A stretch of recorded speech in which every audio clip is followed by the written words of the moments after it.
Hello friends, in this video we are going to talk about the various protocols used by the data link layer, that is layer 2 of the OSI reference model in case of wireless body area network. So let's begin with the topic.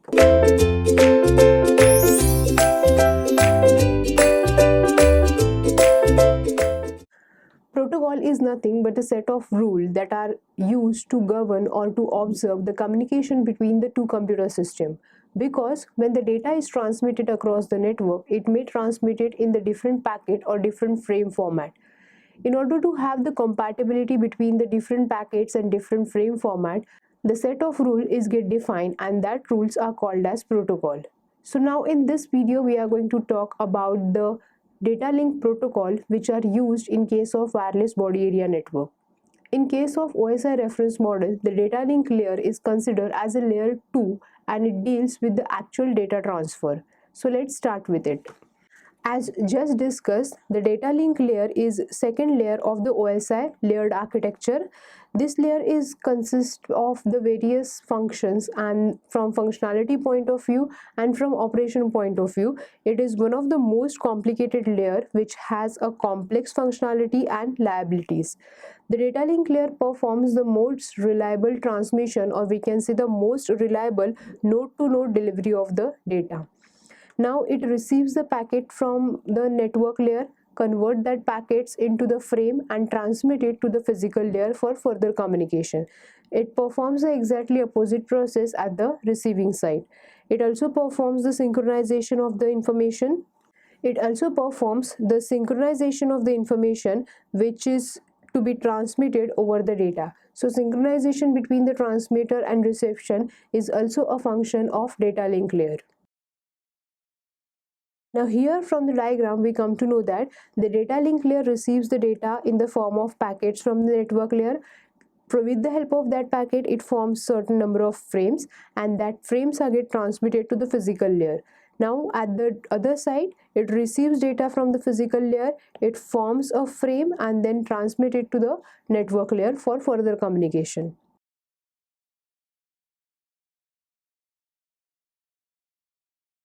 As the data link layer deals with the data, therefore it also performs the function of error correction and error detection. So error controlling is very easily done at data link layer.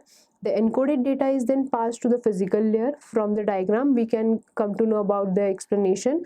So in the diagram, the data link layer receives the network packets from the network layer, convert that packet into the form of frame, and here the error correction and error controlling is performed by the data link layer, and then the data is further transmitted to the physical layer.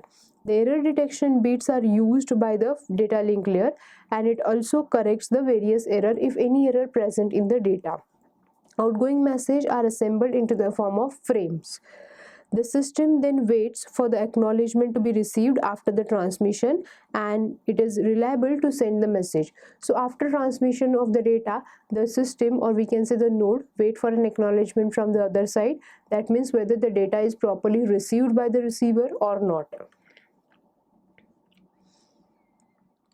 Now basically the data link layer hides the hardware configuration, or we can say the underlying hardware details, and represent itself as a medium to the upper layer for communication between the physical layer and upper layer. The data link layer works between the two hosts which are directly connected in some sense. The direct connection could be point to point, or it is a point to multipoint, that is a broadcast type of connection. The system or a broadcast network are said to be on the same link. The work of data layer tends to get more and more complex when it is dealing with the multiple hosts on the single collision domain. The data link layer is responsible for converting data stream to a single bit by bit and send that by using various hardware which are present on the physical layer. Now at the receiving end, the data link layer pick up the data from the hardware which is in the form of electrical signal, assemble them into the recognizable frame by converting the electrical signal into the equivalent digital signal, and then hand over to the upper layer, that means to the network layer.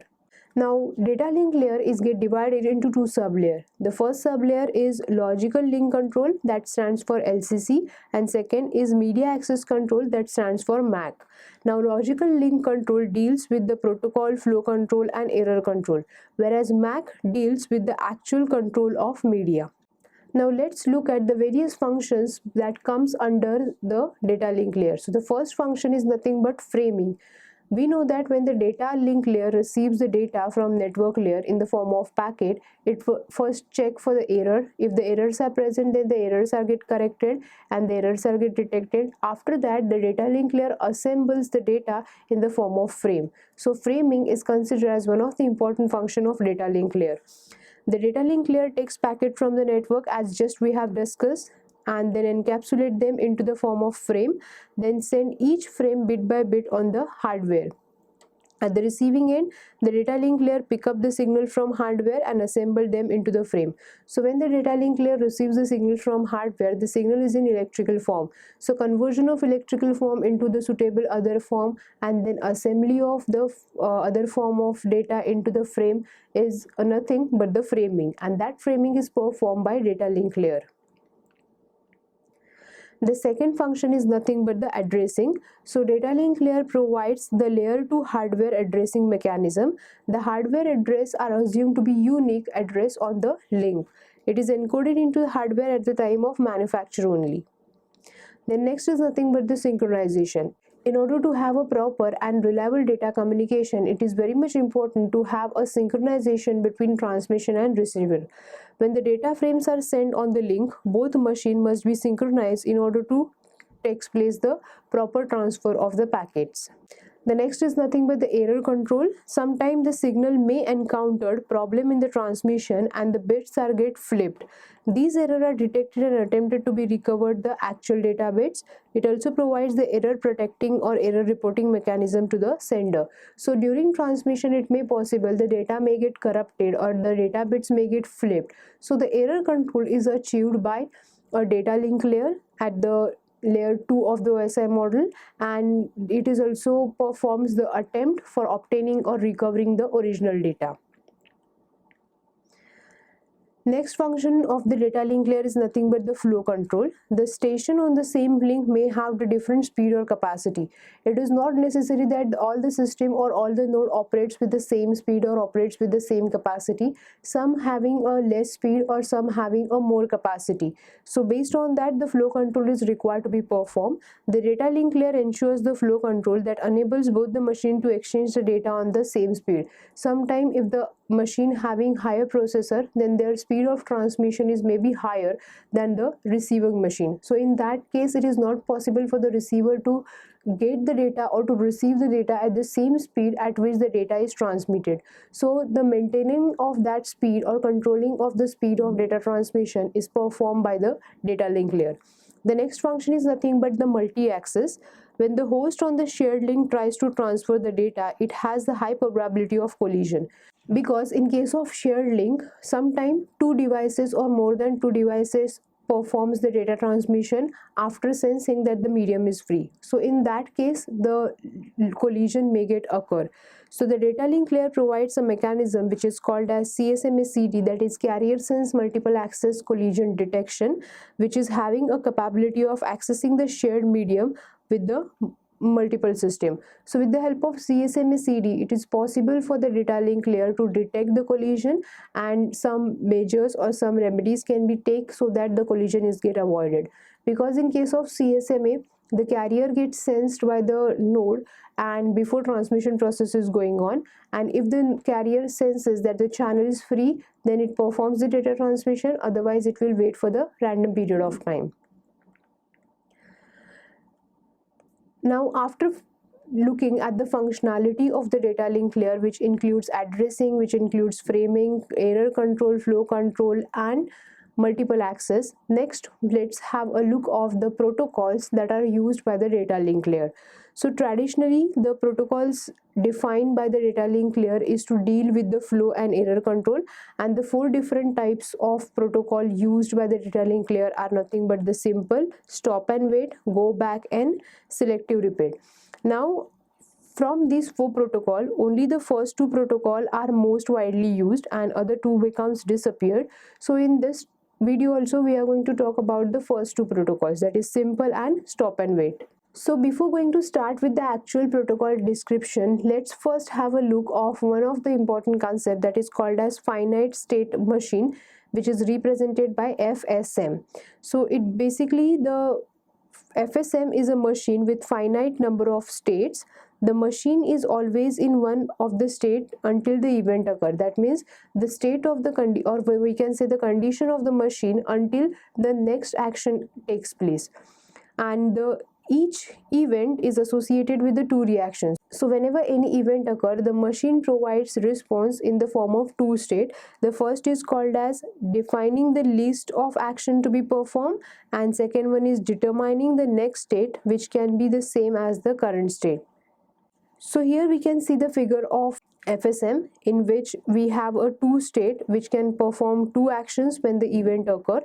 One of the state must be defined as the initial state, and it is considered the state at which the machine is get turned on.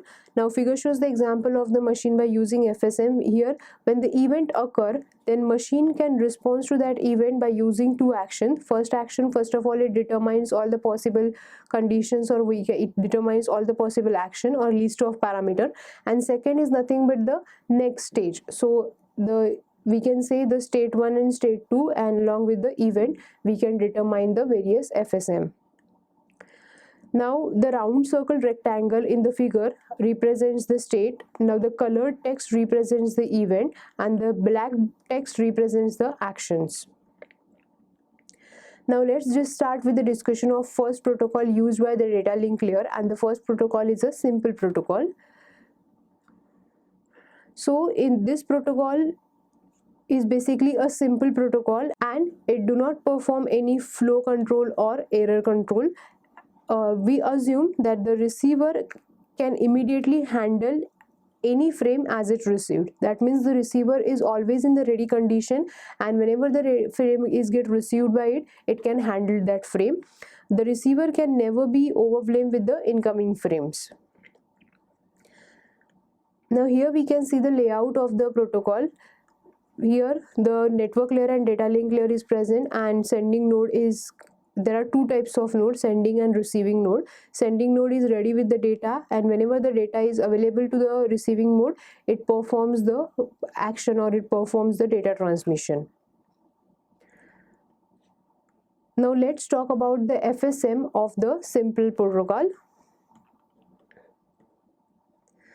The sender side should not send a frame until its network has a message to send.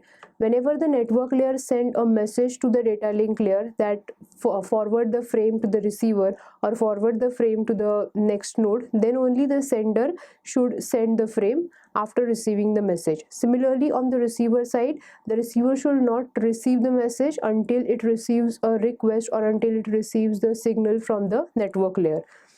Now we can show this requirement using 2 FSM. Each FSM has only one state, that is nothing but the ready state. The sending machine remains in the ready state until the request comes for the processing from the network layer. Similarly, the receiving machine is also in the receiving mode, or we can say it is also in the ready mode until it receives the signal from the network layer. Now when this event occurs, the sending machine encapsulates the message in the form of frame and send it to the receiving machine. The receiving machine remains in the ready state only until the frames arrive from the second machine. So now here we can see the architecture, or we can say the basic diagram for sending and receiving of the frame. The second type of protocol that we can use for a data link layer is nothing but the stop and wait protocol. The sender send one data frame, wait for the acknowledgement signal from the receiver before proceeding the next frame from the transmitter. As its name indicates, it will stop and it will wait. It will first transmit the one frame, then it will wait for an acknowledgement signal. Whenever the acknowledgement signal comes from the receiver, after that only the transmitter performs transmission of the next frame. This simple flow control will break down if acknowledgement get lost or error occurs. The sender may wait for acknowledgement that never arrives. So this is a simple protocol, and the communication get break only when the acknowledgement signal is get lost, or we can say the acknowledgement signal is get never arrived at the receiver or never arrived at the transmitter. So here we can see the FSM of the stop and wait protocol, in which the sending node having network and data link layer, receiving node also having network and data link layer, and they perform or transmission of frame. Now here FSM can be defined as first of all, the sender is in ready condition, and the first action or the first event occurs nothing but the start event. So we can say the ready condition is the first action of the transmitter. So the packet comes from the network layer is considered as a second action or second event. So after receiving that packet, it make a frame, it save a copy and send a frame to the sender, and it will start the timer. Now when the transmitter, or we can say when the sender is in blocking mode, and if the time is out, then it will resend the save frame and restart the timer, or if the corrupt acknowledgement arrive, it will discard the acknowledgement. Now let's discuss the FSM in more detail. So this is the receiving mode FSM. We will discuss it in the coming slides. So here it is a sending mode FSM. So let's discuss it. So first of all, the sender state. The sender is initially in the ready state but can move between the ready and blocking state. So the ready state is nothing but when the sender is in this state, it only waits for the packet from the network layer. After receiving the packet from network layer, then only the sender is able to perform the transmission. Otherwise, the sender is in blocking state. If the packet comes from the network layer, the sender creates a frame. By using the packet, it saves a copy of the frame and start the timer and send the frame. The sender then moves into the blocking state. Now in the blocking state, when the sender is in this state, three basic events occurs, and the events are: if the timeout occur, the sender resends the saved copy of the frame and restart the timer. If the corrupted second condition is nothing but if the corrupted acknowledgement signal arrives, then it will get discarded. And the third condition, if the error-free acknowledgement signal arrives, then the sender stops the timer, discard the saved copy of the frame, and then move it again into the ready state. Now at the receiver side, the receiver is always in the ready state, that is considered as the initial state of the receiver. And here in case of receiver, two events occur. First event, if the error-free frame arrives, the message in the frame is get delivered to the network layer and acknowledgement is get transmitted. And second, if the corrupted frame arrives, then the frame is get discarded. So this is how the FSM of the stop and wait works. So this is the receiving node FSM. The receiver is always in the ready state, which is an initial state whenever the receiver is get turned on. So when the two condition occurs, or when the two event occur, the first one is if the corrupted frame arrive, the frame is get discarded, and if the error-free frame is arrived, then the frame is get delivered to the network layer and acknowledgement signal is sent back to the sender. Now the next concept that is related to the data link layer is nothing but the piggy banking. So the two protocol discussed in this section, that means the simplex protocol and the second one is nothing but the stop and wait protocol, are designed for unidirectional communication in which the data flow only in the one direction, even though the acknowledgement is transmitted from receiver to sender, but the actual data transmission is in the one direction only, and that is from transmitter to receiver. Protocol have been designed in the past to allow the data transfer in both the direction. Therefore, to perform the data transfer in both the direction, that is from transmitter to receiver or from receiver to transmitter, some protocols are required to be developed in the futures. So in order to make the communication more and more effective and more efficient, the data in one direction is piggy banked with the acknowledgement in the other direction. Now in other words, we can say when node A is sending a data to node B, the node A also acknowledge the data received from node B.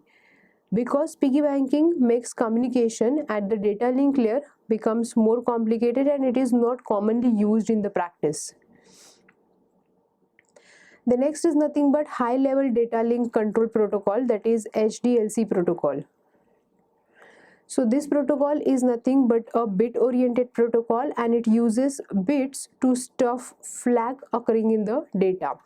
Now it is defined by ISO to be used for both point to point and point to multipoint data link, that is for broadcasting data link also. It supports full duplex communication, that means the receiver and transmitter can perform the transmission and reception at the same time. Now in HDLC, the three different types of stations are present, and the stations are named as primary, secondary and combined. Along with the three station, it supports three different types of mode for the data transmission, and the mode are normal response mode, the second is asynchronous response mode, and third one is asynchronous balance mode. Along with it, it defines three different types of frames, and the frames are unnumbered frame, information frame and supervisory frame.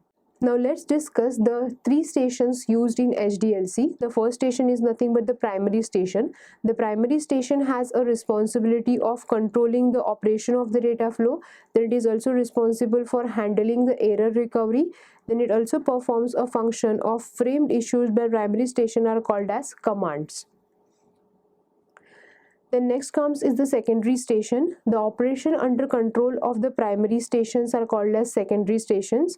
The frames issued by the secondary stations are called as responses. So the commands are sent by the primary station. The operators which are under control of the primary stations comes under category of the secondary station, and the response, or we can say the signal sent or the frame issued by the secondary stations are called as responses. The primary station maintain a separate logical link with each secondary station. Then the third type of station is called as combined station, is acts as both primary as well as secondary station. The next is nothing but the type of data transfer mode supported by the HDLC. The first type of mode is called as normal response mode, that is NRM. The secondary station can only send when the primary station instructed to perform the same. That means whenever the secondary station receives a command from primary station, then only it can perform a data transfer. The two command configurations are, first of all, point to point link. One primary station and one secondary station is linked, used, as the point to point configuration is nothing but one transmitter and one receiver. Therefore the command is sent by the primary station, which is 1 in number. Similarly, the command is get accepted by the receiving station, which is also 1 in number. The second type of configuration is nothing but the multi-point link, and here the primary station maintain a different station with the different commands. The second type of mode is nothing but asynchronous balance mode, that stands for ABM. Mainly it is used in point-to-point link for communication between the combined station. Either station can send the data, control information or command. The next is nothing but the HDLC frames, and the three different types of frame are iframe, unnumbered frame and supervisory frame. So this is what about the control field format, or we can say the frame format of the data link layer or HDLC, which consists of 8 bits of flags, then 8 extendable bits of address is used, 8 to 16 bits of control signals are used in the frame format. 8 to 16 bits extendable control format bits are used, then information having a variable bit length, then 16 or 32 bits are used for FCS, and 8-bit flag is again used at the end. Then next is nothing but the control field format. The control field format consists of three different types of frame, and the frame are iframe, S-frame, U-frame, which are called as information, supervisory and unnumbered frame. For information, the bit format is 0NS, which stands for send sequence number. Then it consists of pole and final bit, and then it consists of again a receive sequence number. The supervisory frame consists of 10SPFNR, that stands for S is nothing but supervisory function bit, P/F stands for pole or final bit, and NR stands for receiver sequence number. The unnumbered frame consists of a combination of 11M P/FM, where M stands for unnumbered function bit, P stands for pole or final bit.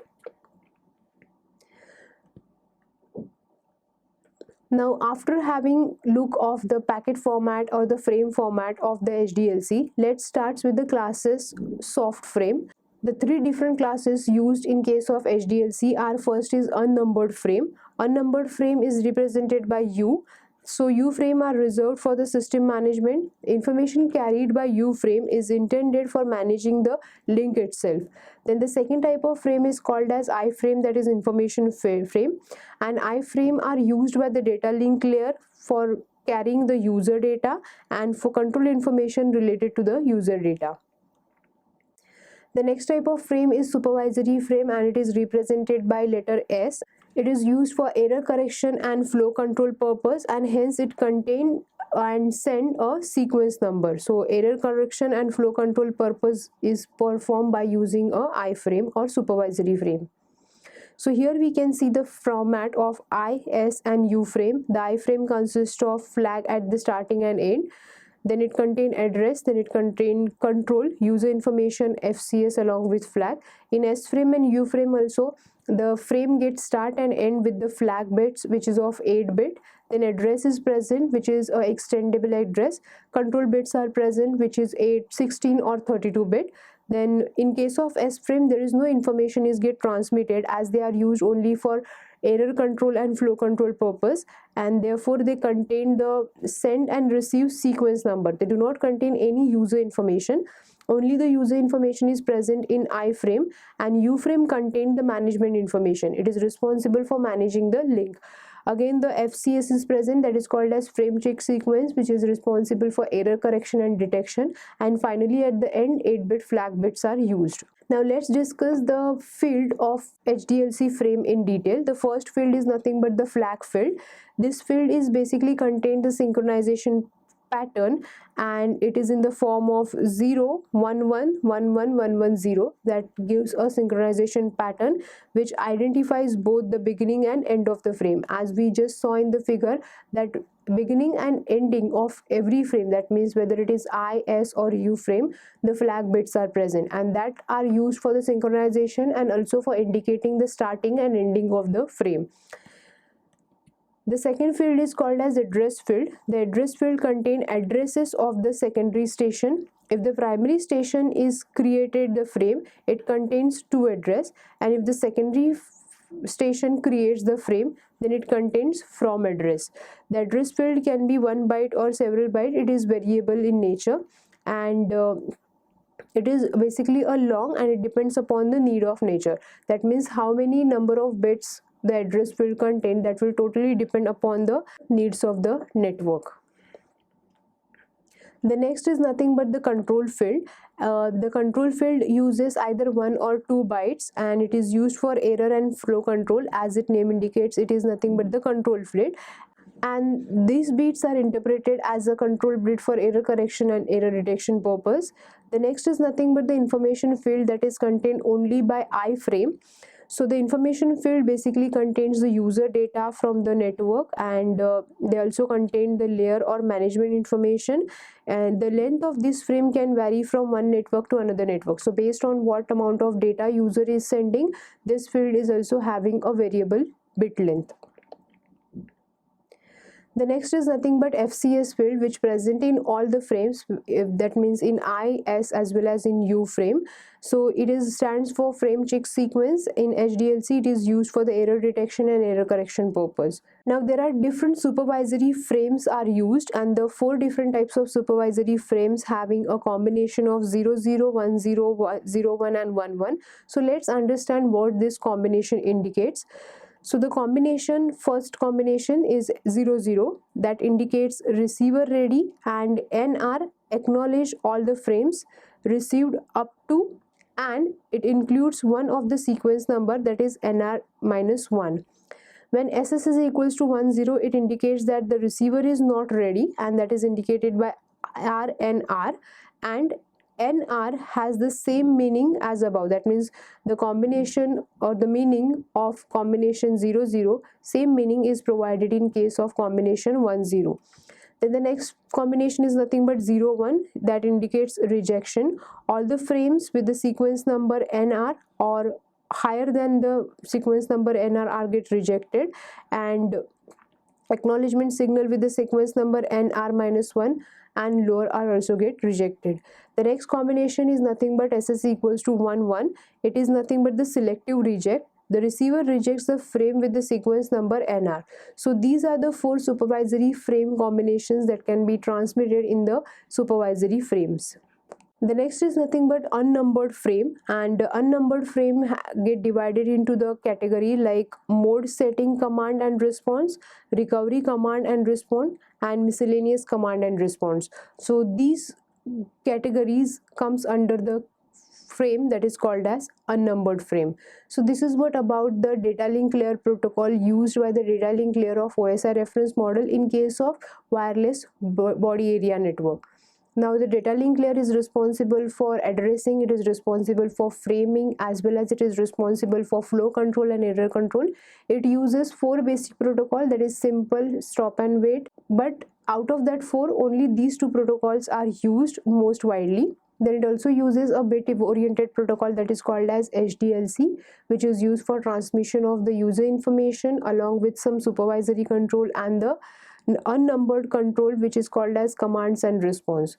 So this is what about the data link layer protocol of the OSI reference model. So I hope you understand this topic. So thank you very much for watching this video. Stay tuned to Ekeeda, subscribe Ekeeda. Thank you.